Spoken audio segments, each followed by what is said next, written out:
I'm Jerome Hill. Welcome to the Hill of Justice. Today on Hill of Justice, I'm thrilled to introduce our special guest, South Florida's own Porter Fisher. Porter Fisher is a former client whistleblower of the now defunct Biogenesis of America, an anti aging clinic in Coral Gables, Florida, that was at the center of the biggest performance enhancing drug scandal in professional sports. In 2013, Fisher, frustrated by business disputes and unpaid debts owed by Biogenesis Tony Bosch, leaked clinic records that implicated numerous high profile celebrities, entertainers, underage children, and pro athletes, including Major League Baseball player Alex Rodriguez, in the use of banned substances.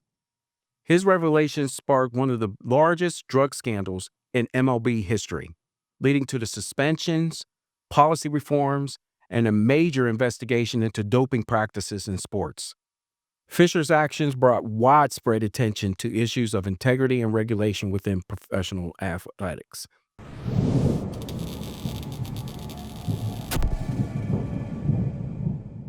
Welcome, Porter. How are you doing? Thank you for being on the show. Jerome, it's great to see you again. Thank you for having me. It's fantastic to talk to you again.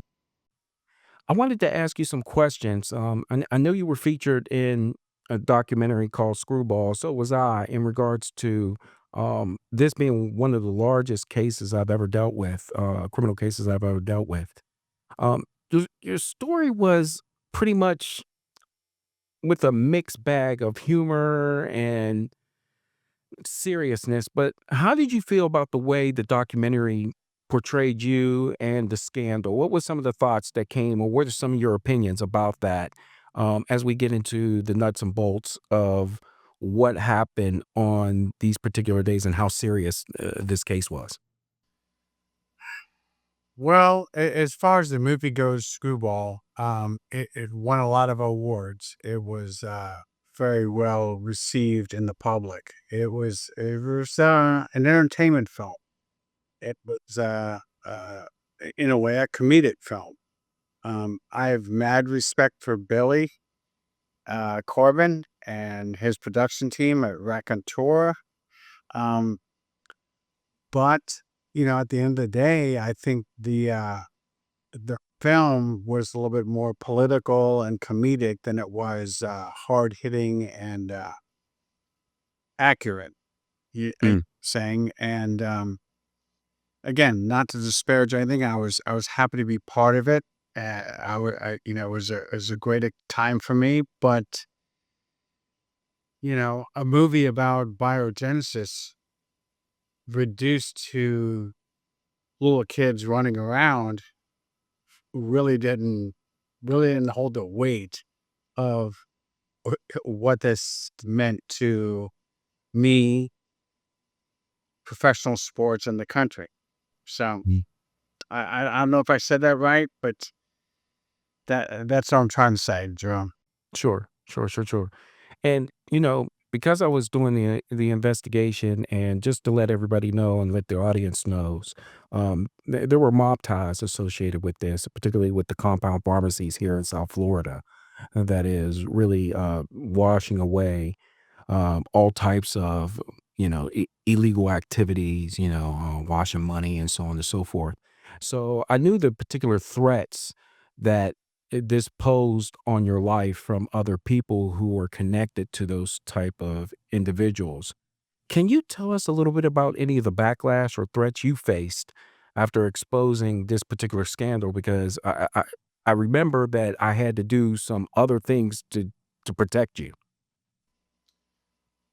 Jerome, you had to do a lot to protect me. You really had to go outside the lines and really stretch your judicial uh, constraints to do that. I'm telling you right now, I'll get into it, but if it wasn't for you, I wouldn't be alive. I'm just telling you right now, if it wasn't for you, I wouldn't be alive. Um, uh, there was a lot of stress, a lot of, hey, this is going to happen to you. This is going to happen to your family. You can't go here, you can't go there, we're gonna get you, so on and so forth, by multiple people. And, you say people are these official mafia organizations? No, they're side gigs. They're the lackey here, the lackey there, just like the Carbones. They were all lackeys. They weren't major players, but they were all looking for a place to make their mark.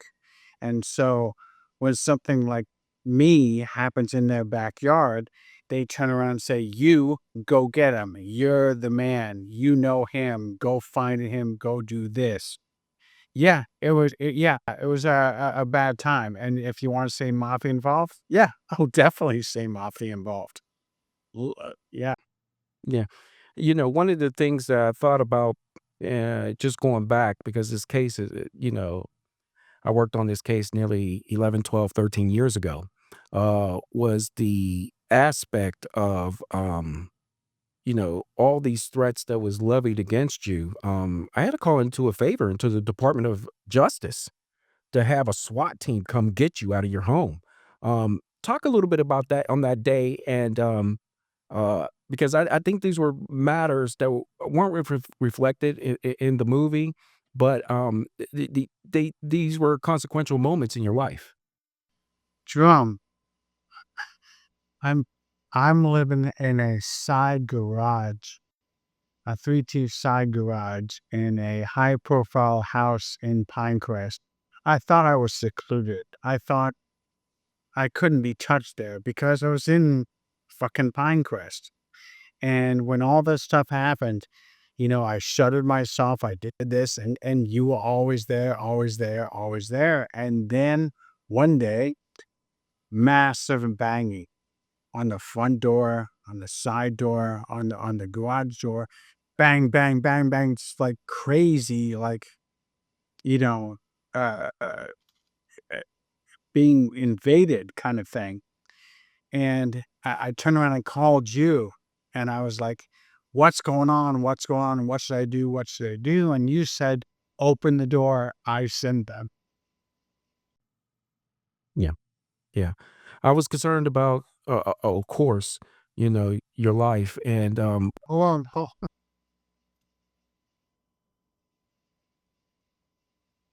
I opened the door.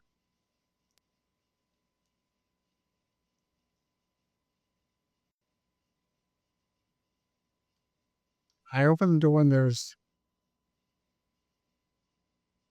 ATF agents mhm,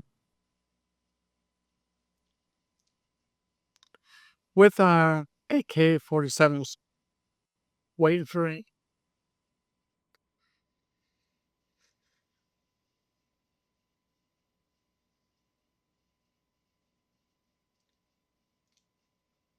And I said, "What I need to do?"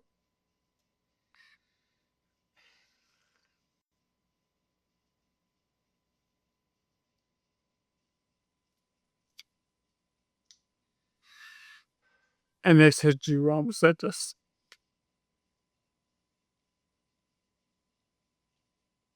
So I went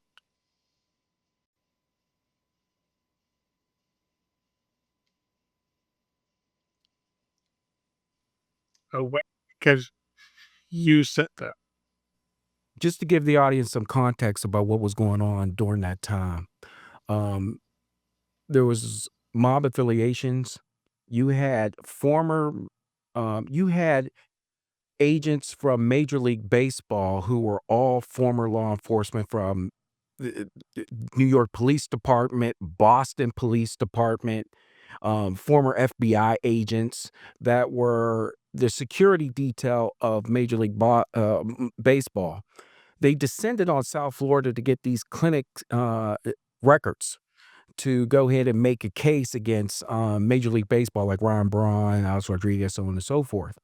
At that point in time, they were running amok, just running roughshod into South Florida, um, paying people off. Really, what they did was, particularly in my case, they really went about, hindering my investigation in so many ways.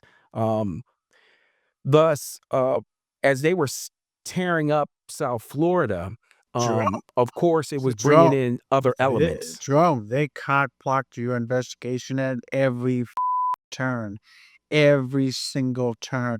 It didn't matter what you did, you were never gonna succeed. You had DOJ, MLB, the mafia. It didn't matter what you did, you were not gonna succeed. But you kept pushing forward, and that's the fucking thing that people don't realize that these guys had to try to cock block every single piece of information. Yeah, what I was up against and, and a lot of this stuff I didn't tell you about because this is really, it was a law enforcement sensitive matter, was basically dealing with a $4 billion conglomerate that had their tentacles not only at the governor's office, but even in state departments here. And anytime that Major League Baseball calls, or even any of the four major leagues, excuse me, major sports, professional sports, people listen. They want to be involved and so on and so forth. They see it as a big thing. And certainly they got caught up with the rapture. Well, Porter, do you remember what I told you at Hooters when we met up about the records and so on and so forth? And, and I meant that with all my heart. And bleep this out, but I told him I don't give a Well, about. here's the thing, Jerome.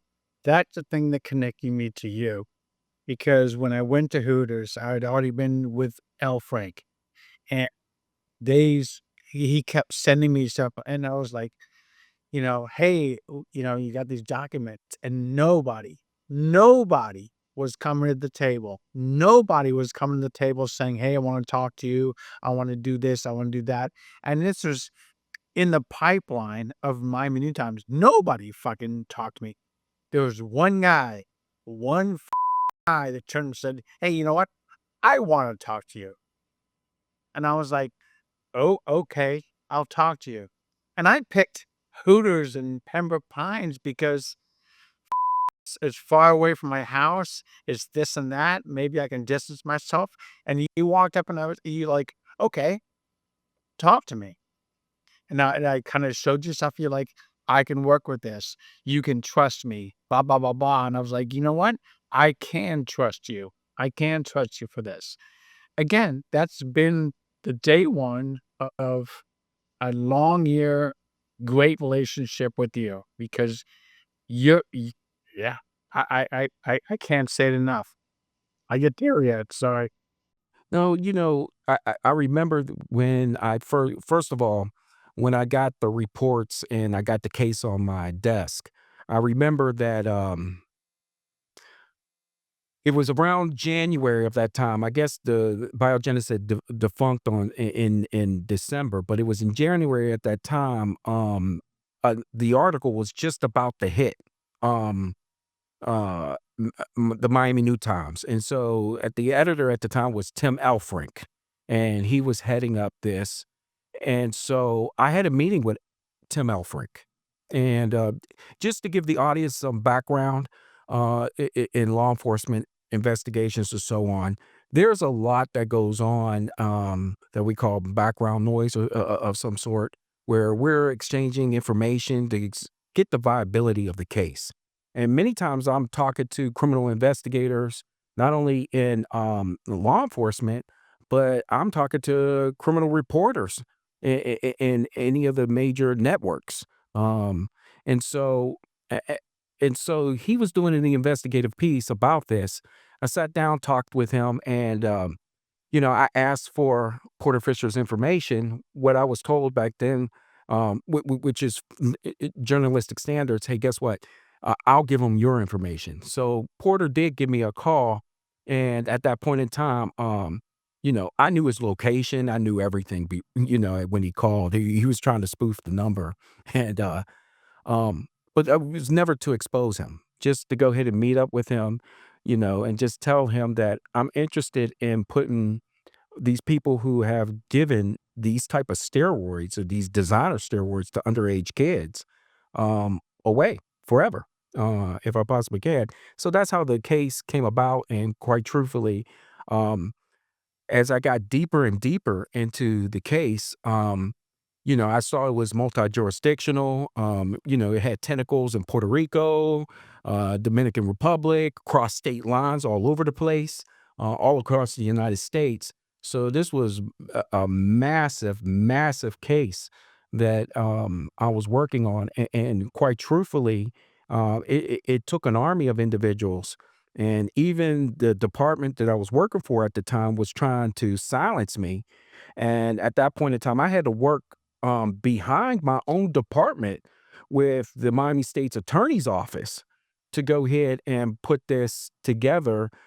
And it involved then me making phone calls to the Department of Justice to explained to them that, my own house had rats. So, that's what this is a little bit born out of, and in fact, Oh, uh and Jerome, again, kudos to you, because I remember at the time, shit was crazy. It was goddamn batshit crazy for me. And every time I called you, you were like the calming voice, but I could realize that you yourself were in a turmoil. Like, hey, how do I navigate this? I wanna make sure that border is taken care of. I wanna make sure that this story gets out, but I'm being cock-blocked by this and that and this and that. And you had to navigate a lot of, bureaucratic bullshit, you know? Um Yeah. And again, more kudos to you than me. I'm just the whistleblower. You're the guy that has to navigate. I just blow the whistle. You have to navigate how it gets out to the public, how it legally sits, in the public. You know what I'm saying? I just, kudos to you, not me. Well, Porter, you had more to risk than I did, I had a gun and a badge. You know, it's gonna Yeah, be but you know what, Jerome? it's gonna be a tough out on me. Jerome, I'm just a guy in a canal. I'm just a guy that gets found in a canal in, you know, Alligator Alley. That's what I am. That's all. Yeah, well, that's what I was concerned about, But that's right. But that's all I am. You were the guy um that made sure that didn't happen. well, it's our job in law enforcement to protect, life, liberty, and property, right? And so, it was crucial that, w the things that you were bringing to me, had a profound effect on children, teenagers, and young adults that were taking these anabolic steroids, and really, trying to enhance their performance, but did not really understand the long-term effects it was gonna have on their health. Um, and so, there were many people who were taking these type of, steroids that were going into these roid rages, and even a couple of times where, these individuals had attempted murder on their spouse and other people.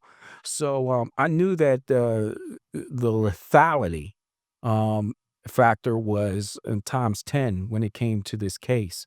And, and I knew that as they were trying to silence me, they were definitely trying to silence you in this case. And I wanted to talk to you about the car chase because a lot of in the movie, it was not a lot of things were cut and left on the editing floor. But can you talk a little bit about the car chase that went on in Pinecrest and how that all evolved?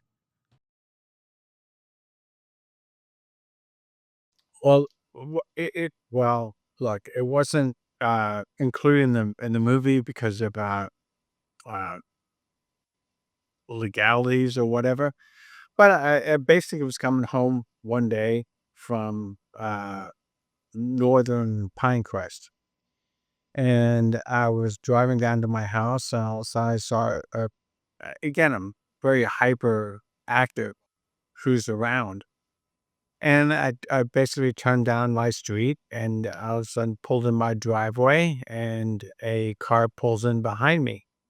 And all of a sudden, I was like, well, this guy's, again, I, I didn't know if this guy was there to put 2 bullets in my head or what. I had no idea. So I turned, slammed it in reverse, backed out, almost hit the guy, and shoved it. And Pinecrest is a very, very nice, uncrimed, very luxurious area of of Miami. And I turned around and slammed my, 2010, truck into reverse, backed up right up next to him and slammed it in forward. And I turned around and took off. These guys took off after me. They weren't, it wasn't like they were, viewing me. This wasn't the news crew. These guys were following me and they're following me hard. I turned around and slammed on the brakes here, slammed on the brakes there, took a right here, took a right there, and I found myself on Red Road doing 30, 40, 50, 60, 70 miles an hour on Red Road, going around people, just literally zooming around them like some kind of crazy action fucking movie. Going around them left and right, so on and so forth, and these guys are on me, and they're on me. They're doing every move I do. They're on me, and I'm just going, "Oh, these guys, I can't shake these guys. These guys must wanna kill me." The funny thing is I turned around and slammed on the fucking brakes and took a left into a fucking farm stores. Hmm. Slammed on the brakes, turned it left into farm stores, went around the guy, went into a dental office, parked it, slammed it. These guys went right by me. I backed it out, turned around and went to Winn-Dixie, right there in South Miami. I was fucking scared shitless, and I thought, who would possibly do this? Well, guess what? The Carbone name came up. I turned around, called up Pete. I said, Pete, hey, do you have somebody calling? Is somebody following me? Is somebody fucking following me? Because this is bullshit, blah, blah, blah. He's like, no, it's not me. It's not me. I'm like, I swear to God, it's you. I swear to God, it's you. It's not you. It's not me. It's not me. Where are you? And I'm like, Winn-Dixie.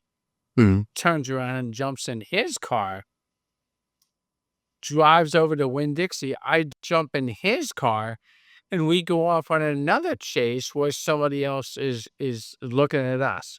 We're racing through the streets of Sunset, back and forth, where we're not being chased, we're chasing them. Correct. Yeah. We're chasing them. And I thought, this is crazy. This is batshit crazy. What are we going to do? What are we going to do? We went racing all the way down Red Road again.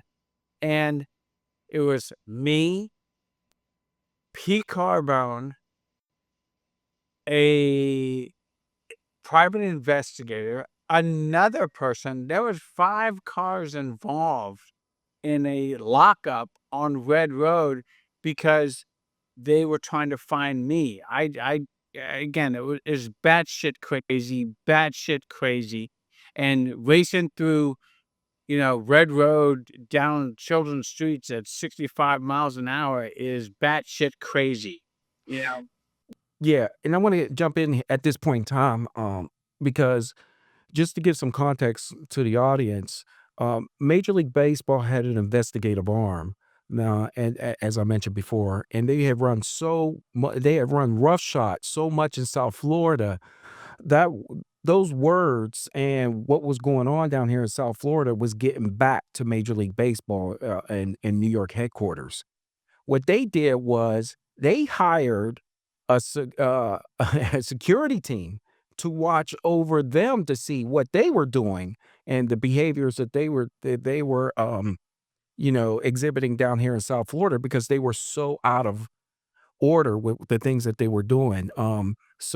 Just to give some context in that, and it led, to this incredible car chase. And when I went down to Pinecrest to speak with officials, particularly the police department, about what happened, so I can go ahead and get and process. Did this actually happen on the streets of Miami? And why wasn't anybody arrested? And on top of that, w- why is this being let go? And of course, I got nothing but insufficient answers on all of that. Right, right, but right, but Jerome, you confirm that it happened, and you confirm that nothing happened from it. Correct. And so I want to get a little bit back on to this point of it. You know, Alex Rodriguez was one of the highest profile athletes implicated in the scandal. What were your thoughts when you saw how he responded to the allegations? I just never asked you about that. What were some of your thoughts about that? You mean Alex? Yeah, Look, I can't pretend to know what it means to be a $1 billion athlete, but what I can evaluate is what they did in public. Look, I know there's no doubt, there's no if, ands, or buts, or whatever. I know Alex took steroids. I have the books. I have the documents. I have everything. It doesn't matter what you say. But when you turn around and sit and go, oh, well, I made a mistake. I did this. I did that, so on and so forth. You know what? I get that. That's what PR does. I totally understand what you would do if you had $1 million, what you would do. But to portray yourself as some kind of, I don't know, baseball god, or hey, I'm on the Shark Tank, or I'm dating J-Lo, I'm doing this or that. That's almost kind of laughable because it's all your PR person. And your PR person w- should get the Golden Globe of of of activity. This guy is great, but you're not. That's the thing, Alex. You're not. At the end of the day, you're basically the same guy you were in high school or college. You're a guy trying to f***ing end around I'll say this, I'll say that, they'll believe this, they'll believe that. You're basically a fucking scumbag. Sorry. yeah. And now I want to go ahead and add additional context. So it just wasn't Alex Rodriguez or Major League Baseball's players that were involved. We have professional athletes from all over, boxers.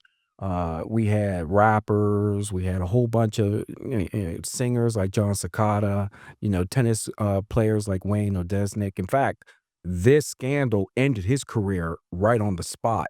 However, Alex Rodriguez, he found another life and was able to land on his feet after his 18-month suspension. I believe that's how long it was.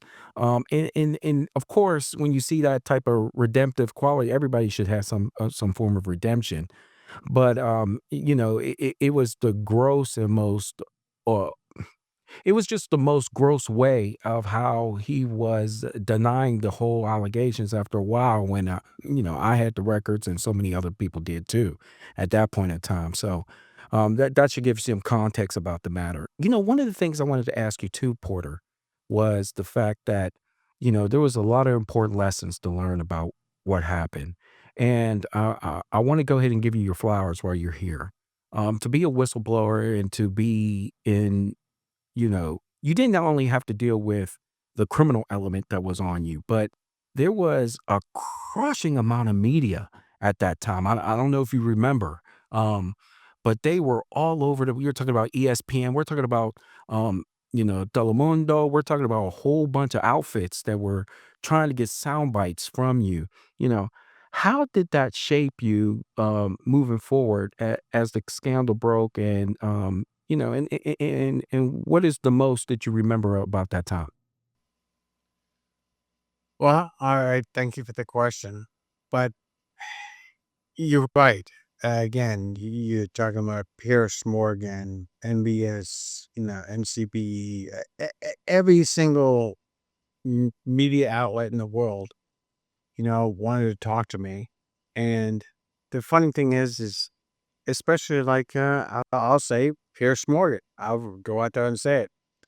He wanted to fly me to London that day, and he's like, "Can you bring the documents?"